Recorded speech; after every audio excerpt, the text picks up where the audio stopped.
Ah, enfin une vraie pièce de collection. Oh putain, ça résonne. Bonjour et bienvenue sur cette vidéo qui présente le X-Transbot Neptune. Et non, ce n'est pas un Transformers. Enfin, si, mais ce n'est pas licencié Hasbro, mais du coup X-Transbot, donc une compagnie tierce qui sort leur version des personnages de l'univers Transformers, mais sous un autre nom pour ne pas payer de droits ou de licence. Ils ont déjà quelques modèles à leur actif, et là on a une représentation de Sisprey G1. Il y a aussi d'autres visions du modèle de Sisprey qui sont sorties par d'autres compagnies tierces. Et il y en a pour toutes les formes, toutes les tailles, toutes les proportions, comme vous voulez. Du coup, vous avez quand même l'embarras du choix au gré de vos envies. Ici, on a le modèle Naval Défense Neptune aka Sisprey, du coup, dans sa couleur G1. Un autre modèle de ce chef-d'œuvre est sorti, donc fait par la même entreprise, mais dans ses couleurs G2, donc d'un superbe jaune et violet que je préfère beaucoup. En gros, la G2, c'est la suite de la G1 MDR. C'était pour relancer un peu les ventes de ces modèles, mais dans une autre couleur pour justifier tout ça, afin que ça rapporte toujours plus de thunes, j'ai envie de dire, mais au moins dans la G2, Megatron est enfin un peu plus crédible en tank qu'en vieux colt à géométrie variable, là, avec une lunette et une crosse, putain. Bon, passons à la boîte, on va la regarder de plus près. Et vraiment par rapport aux boîtes de Masterpiece, Hasbro, Takara, tout ça, ici on a un superbe artwork de la figurine elle-même, super bien représentée avec le personnage en action slidant sur l'eau. C'est le Jésus Transformers. Ici on a 85, donc je pense que ça fait référence à la date de sortie du jouet original. Exactement. Car on le voit sur d'autres boîtes de ces figurines. MMX bâton Naval Défense Neptune, voilà, style Masterpiece. Ici, on a le logo X-Transbot, Master Mini-Series. En dessous, on a, voilà, les Molding by X-Moldings. Bref, je vous laisse lire. Sur le dessus, on a la marque, sur les côtés aussi, avec une petite représentation. De ce côté, le véhicule. Et à l'arrière, on a... Ah, les vacances! On a ce superbe paysage de plage digne des plus belles vacances de notre vie. Voilà. Ici, on a Roll Artwork avec une description. Et le niveau de compétence du robot, voilà, c'est très clair, on le voit bien. Si vous le désirez, vous pouvez vous faire une carte ici, il y a des pointillés comme ça, vous pouvez couper droit. Voilà, mais bon, la boîte, on s'en fout. C'est vrai, j'ai oublié, fallait sortir ça avant, je suis bête. Dans cette boîte, on a la notice, on a la carte, un petit sachet plein d'accessoires et un joli chausson avec le robot dedans, évidemment. Et ici, la paire de skis. Voilà la notice, alors on peut voir que c'est le même artwork qu'on a sur la boîte. À l'arrière, on a la même chose aussi, du coup, mis différemment. Le superbe étirement d'image, avec ses stats toujours aussi clairs. Voilà comment ça se présente. On peut voir que c'est des photos du jouet prises en noir et blanc. Donc les parties jaunes, c'est les parties à bouger, en plus d'être indiquées par une flèche. Donc c'est assez efficace, hein, il est assez complet. Et puis de toute façon, c'est pas non plus une masterpiece très compliquée. Et on a quand même en tout, sans compter le dévissage, on a 52 étapes. C'est fou, hein. Voilà, donc il vous montre comment utiliser les accessoires. Voilà, comme ici. Donc la pire masterpiece du monde. Voilà, pour changer le visage. Et c'est à peu près tout, donc voilà. La carte collector fournie dans son petit sachet scellé. Et normalement, tout ce qui est carte, c'est pas vraiment mon délire, mais vraiment, avec cette qualité de carte bancaire comme ça, c'est vraiment abusé, tout en plastique. Je suis assez impressionné de la qualité du goodies qu'ils ont fourni avec, parce qu'ils auraient quand même pu, comme les masterpieces, mettre une carte en carton, toute pourrie, toute naze.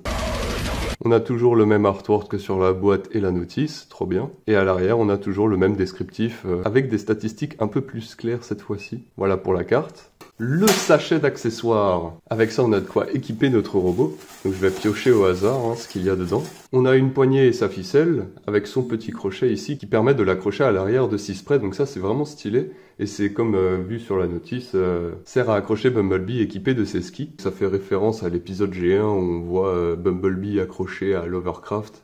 Et on a un petit seau. Voilà, trop bien. Donc il y a la pelle de fourni, voilà, un petit seau et une pelle, comme ça vous pourrez jouer dans le sable avec, ça c'est génial. On a des petits morceaux en plastique, voilà, pour vous donner un effet de flotte, qu'on peut clipser sous les pieds et sous le hovercraft. Voilà ce que ça donne.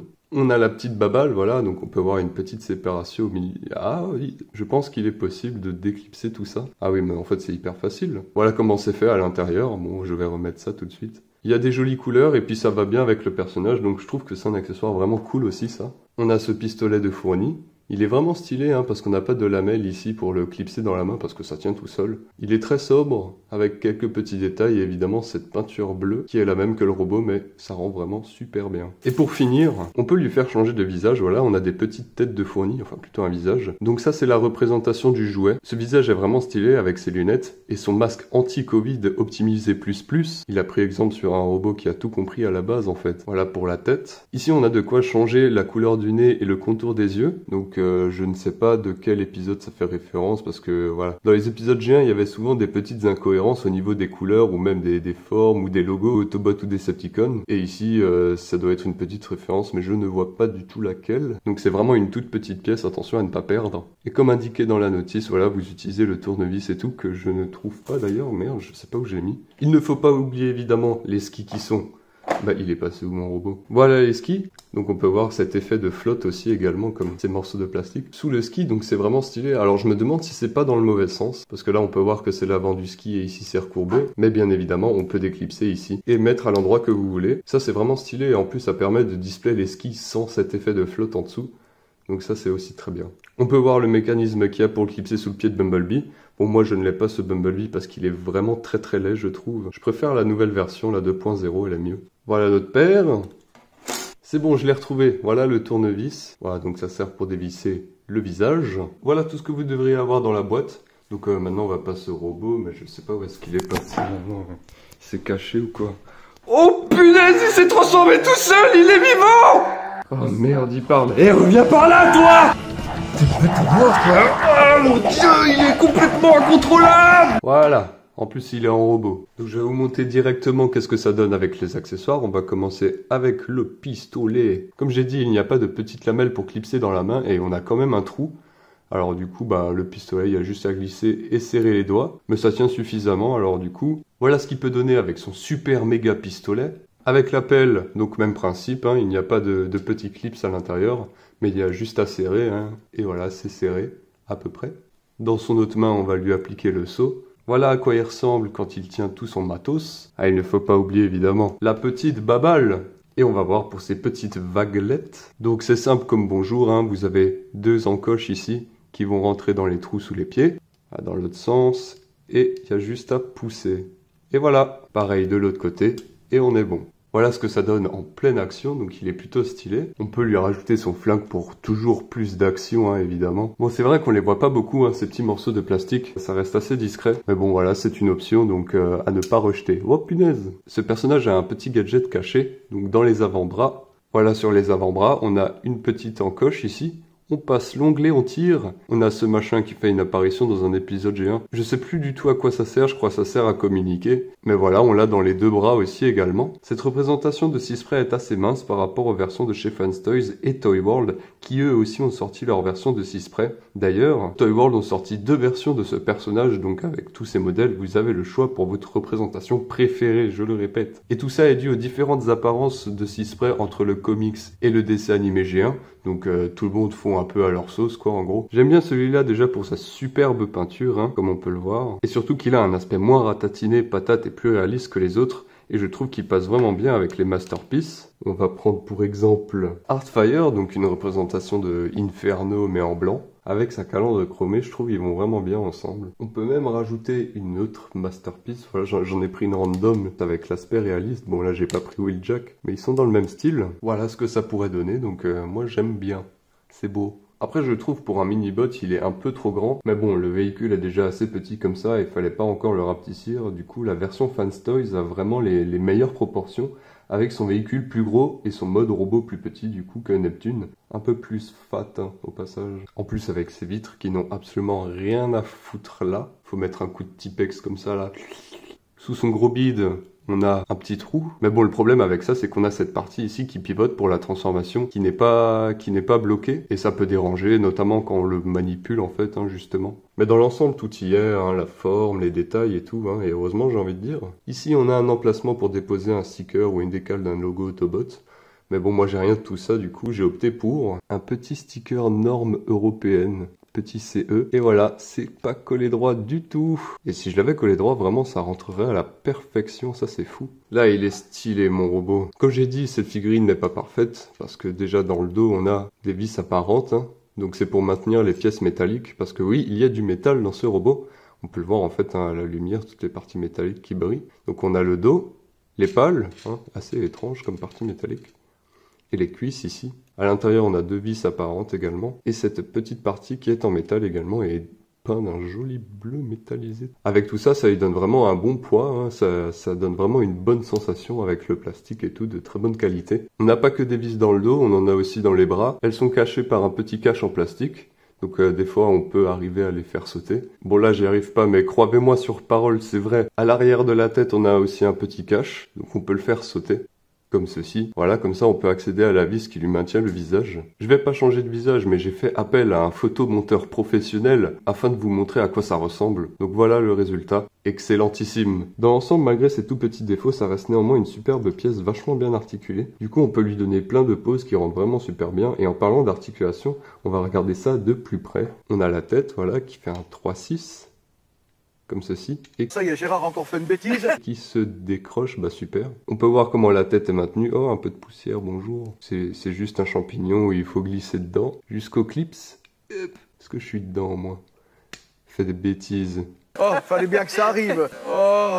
Donc je disais, on peut lui faire un 3-6. On peut lui faire regarder un petit peu en haut, un petit peu en bas. On a une articulation au niveau de l'épaule pour le mettre en avant et en arrière, ce qui est assez rare, ça c'est stylé. On a une bonne amplitude des bras. Voilà, en plus on peut les mettre en avant, en arrière, comme ceci. On a une rotation au biceps, 3-6 noscope aussi. Rotation du poignet avec les 4 doigts bloqués ensemble, mais articulés, donc ça c'est bien aussi.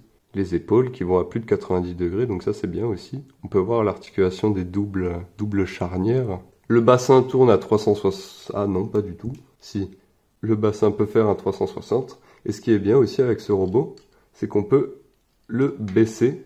Voilà, ou le mettre en arrière si on veut, à la Matrix. Voilà, donc c'est vraiment l'articulation du bassin là qui bouge, ce n'est pas les jambes. Donc ça c'est vraiment... Donc ça c'est aussi vraiment un gros point positif avec cette figurine, même si quand on va trop loin c'est un peu dégueu. Les jambes vont au moins devant et sur les côtés, hein, contrairement à l'autre bloc de métal qui sert de figurine. Et derrière évidemment, donc dans l'ensemble, on est vraiment très bien. Les cuisses, elles peuvent pivoter, mais c'est un peu rigide, hein, je préfère pas trop aller loin. Mais bon, ça suffit comme articulation. On a les genoux qui dépassent les 90 degrés également. Bon, c'est aussi un peu rigide, hein, je pense que...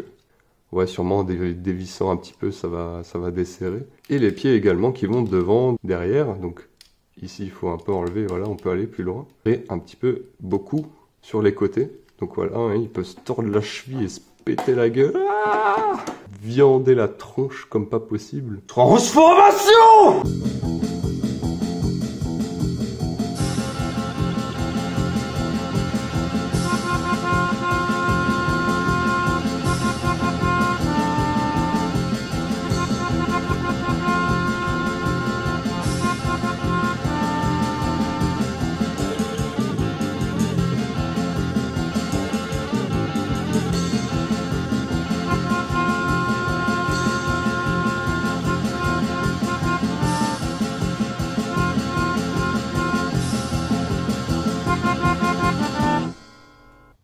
Ah, la musique est déjà finie. C'était bien, hein? Bon, je reviens vite fait sur la transformation parce qu'on peut voir que j'utilise un tournevis, ce qui me permet d'accéder à ces mini panneaux parce que j'ai des doigts un peu trop gros. Donc il suffit juste de les ouvrir et ensuite tirer les côtés du corps, donc c'est le moyen le plus simple que j'ai trouvé pour le transformer sans trop l'abîmer parce que c'est assez serré. Voilà.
Voilà Neptune de transformé, donc on aperçoit directement sa superbe peinture bleue. Et vraiment le détail dans le plastique est vraiment très sympa. Voilà, hein, ça fait vraiment bateau comme ça, boué.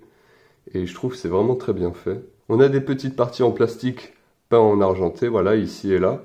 Donc c'est vraiment bien incrusté ça aussi. Petit défaut de peinture. Ici on a un petit canot. Donc ce serait marrant d'avoir un petit morceau en plastique en forme de jet d'eau là. Voilà pour le display, mais bon vu comme c'est là, ça ne tiendrait jamais en fait. Voilà, même à l'intérieur du cockpit on a un semblant de tableau de bord.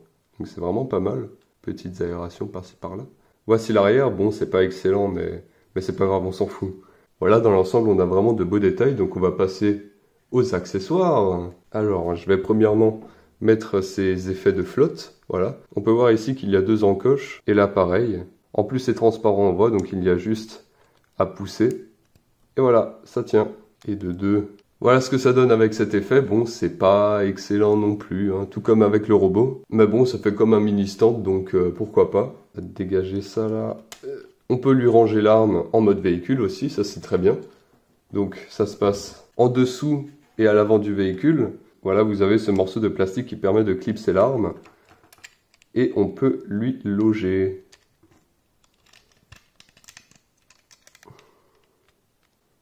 Putain! Voilà, comme ceci. Et petit problème par contre, voilà, ça tient pas.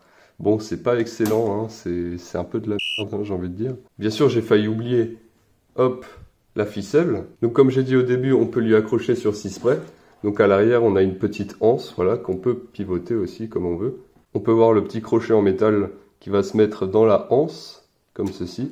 Et voilà, le tour est joué. Du coup, bon, je n'ai pas Bumblebee, je vais prendre un autre robot en fait. Voilà ce que ça pourrait donner avec Heartfire. J'ai juste posé dessus, donc on peut mettre un peu de pâte à fixe au cas où. Pour la taille du véhicule, je vais le comparer avec Wheeljack. On peut voir que c'est assez petit, hein, que ça n'a rien à voir en fait. Donc voilà. Voilà avec Heartfire en camion. Bon bah là encore une fois, ça n'a pas grand chose à voir. Et Woodwage, voilà qui nous fait une belle équipe d'autobots. Bon, pour résumer, ce robot, il est vraiment très stylé, il est très bien articulé. Et surtout, cette couleur, vraiment, c'est vraiment une très jolie peinture. Le seul problème sur cette figurine, ce sont ses proportions. Après, en même temps, quand on connaît la G1. Voilà, comme j'ai dit, pour un mini-bot, il est un peu trop grand. Après, ça reste quand même une très belle figurine qui me convient à la perfection.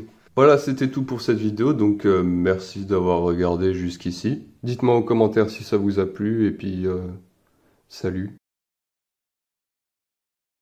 Oh là là, je t'aime. Moi aussi, Sispré, je t'aime, mais malheureusement, notre amour est impossible. En plus, ça risque d'être très dangereux pour toi et seul ce point d'eau pourrait te transformer en...